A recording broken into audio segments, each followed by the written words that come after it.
Hello, welcome back to Pivot with Anusha Khannan. I am just in my house, just went for a walk and came back home, and I was like, I want to record this episode. I want this topic. It's for, have you ever sat in an interview or a check-in with a manager and you've been asked this one lazy recycled question of, where do you see yourself in 5 years? I fucking hate that question so much. Mostly because not because I don't think about my future. I think about my future a lot, but I think this question kind of flattens everything around you. It kind of assumes that careers move in straight lines, that, clarity equals control, and it assumes that uncertainty equals failure. Meaning if you don't know what you want to do in the next 5 years, it means that you're a fucking failure, that you don't know what you're doing with your life. But some of the most, some powerful people that I've met over the years, I have realized that they don't really have 5-year plans. They have probably patterns or things that they kind of would recognize and say hey, the way that I'm going, I feel like I'm going to end up in this particular goal. I'm going to end up achieving this goal. I'm going to end up doing that. They ask better questions probably.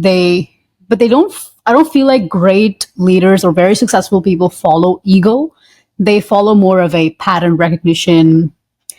When I say energy, it's going to sound like woo-woo-y, but I mean in the sense of their current energy, where they are at the moment and where they see themselves going.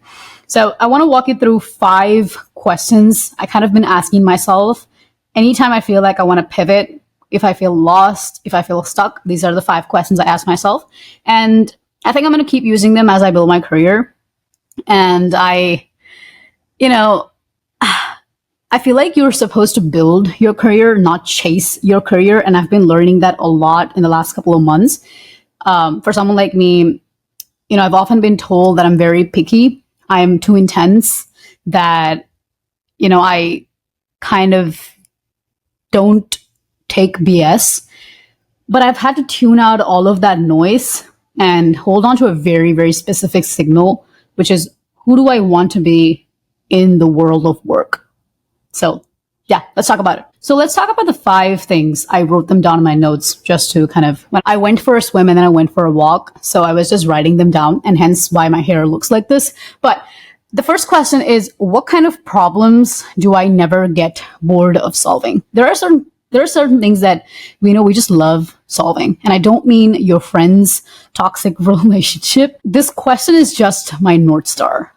Because whenever I have zero motivation, whenever I'm burnt out, whenever, I'm sort of doubting everything around me, there are certain problems I'll always come back to.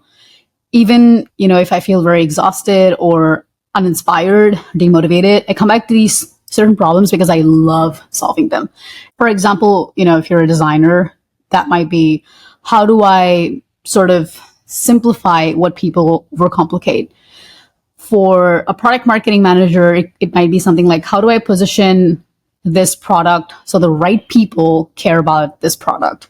For me, I think it's, how do I make sure marketing doesn't feel like just another, kind of noise and actually solves the pain point? I really care about that. I care deeply about, how we retain customers, messaging and measurement. And I don't think it's because of the trends. I fucking hate trends.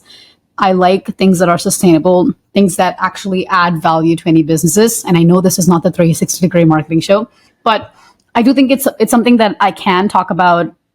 I can talk about this kind of stuff at 1 a.m. and I still have so much to learn, and I always find things to learn. And I think you can also have more than one North Star in your career. And I think the point that I'm trying to make here is, find the problems that wake you up, not the ones that you tolerate for a paycheck. Number 2, what kind of decisions do I want to own? I think this one has really changed the game for me, because the truth is, I don't think titles matter. I've said this time and again, titles really box me in. I don't care what the title says if I'm not owning the right decisions. A manager, a quote unquote manager in one company, might just own executing something, but in another company for the same title, they might own strategy, they might own business, budget, they might own cross-functional calls. so many different things. And I think for me, I've realized that I want to own messaging. I want to own how we tell the story. There are so many things I want to own, right? So when I look at companies or roles, when I vet them, I kind of ask myself questions like, what kind of decisions will I get to own?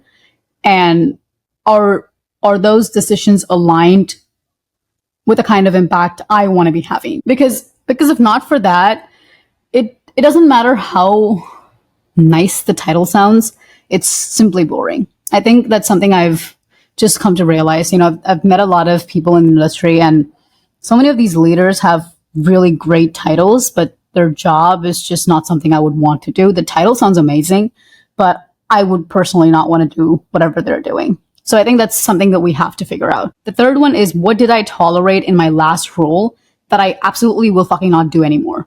Your past is full of data. Every single thing that has happened to you, both in your personal life and your career, is data point. And you just have to look at it that way. The more you look at it that way, the more you can solve problems relatively easier.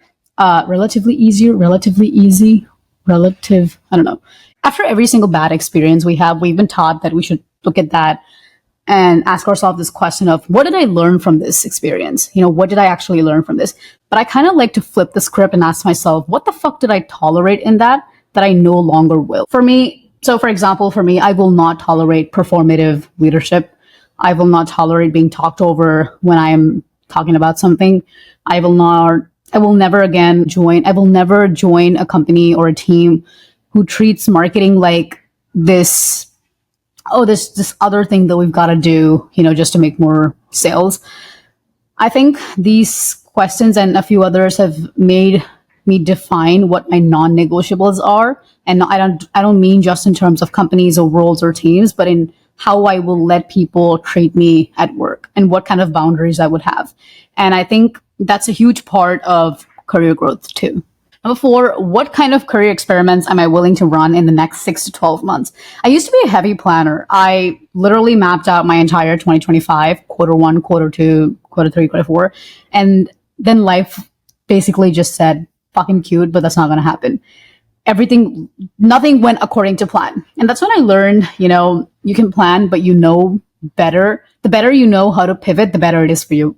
That's precisely why I rebranded this podcast and called it Pivot with Anusha Khannan, because I think instead of rigid plannings, we've got to start running experiments. I started a podcast, I rebranded it. I have been testing a new format on a couple different platforms. I try something that feels about 20% out of my comfort zone. This is like totally out of my comfort zone. I don't have my hair done. I'm just like in my room sitting and just talking. I just came back from a swim and a walk, and it's fucking insane. It's not something I would normally do, but I do think you've got to have that bucket of, hey, I'm just going to test it out. It feels fucking scary, but I'm going to do it. And I've also been swearing a lot in this video because I'm in my zone. Like, I'm just myself at this point. I don't think you need a full blown strategy for your life. You just need to be in motion. You need to do the reps. You need to keep doing the reps, and then you need feedback loops. That's what's going to help you kind of determine, what am I doing in my career? What do I want and what do I not want? I still, I'm someone that has to have the line that I want to color inside of, but I also like going outside of the line to color, but I still want to know where the line is so that I know how far I've drifted away from the line that I created for myself. It's kind of like looking at how much did I limit myself? How badly did I undermine or underestimate my own capacity? And then look at how far I've come. I kind of like that. I think that's where growth lives. Number 5, if I knew that I could rewrite the whole damn year next year, what would I pursue today? I could literally do whatever it is I want this year. I could rewrite this entire year. What would I probably do? I think that's the most ultimate unblocking question. Because let's be honest, the biggest thing that stops us from trying something new is the fear that it's not going to be permanent, right? But I've also realized nothing in life is permanent. Nothing, literally nothing. Sometimes I ask myself, sometimes I feel like a problem that I have is for the next 6 months. For the next 6 months, I might not be able to subscribe to Netflix, or for the next 6 months, I might not be able to hire someone to do social media for me. But what if I have to, what if I can ask myself the question in a very long-term trajectory? What if I can ask the same question for a little bit longer, for a longer period of time? What if I have to sit with the same problem for 3 years? And I don't mean in a pessimistic way.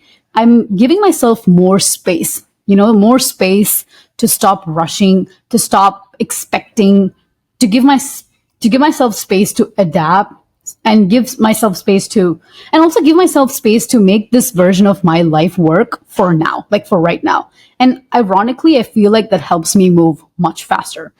I think you can have, and what I mean by all of that is, like, if you have a problem right now and you tell yourself it's only for a year, or maybe you don't know for how long it is, give yourself a timeline, but a little bit longer than what you intend it to be. If you have a problem for 6 months, tell yourself it's for the next 3 years, because then you have to choose to live in the now. Okay, this problem is going to last for 3 years. How can I make myself happier? How can I set goals that are actually achievable over the next 3 years? And you will see that you'll actually move a lot faster. You can have a 5-year plan. Just don't treat it like it's a fucking gospel. Let your plans evolve with you. If your plans are actually something that are very rigid and you keep following them, chances are you're not actually growing as a person. So it's like when you're a kid, you wanted to be an astronaut, and I'm not saying if you end up becoming an astronaut that you don't fucking evolve. It's not like that. But it's just that if you do every single thing the same way and you don't really learn out of your experience, that's I don't know.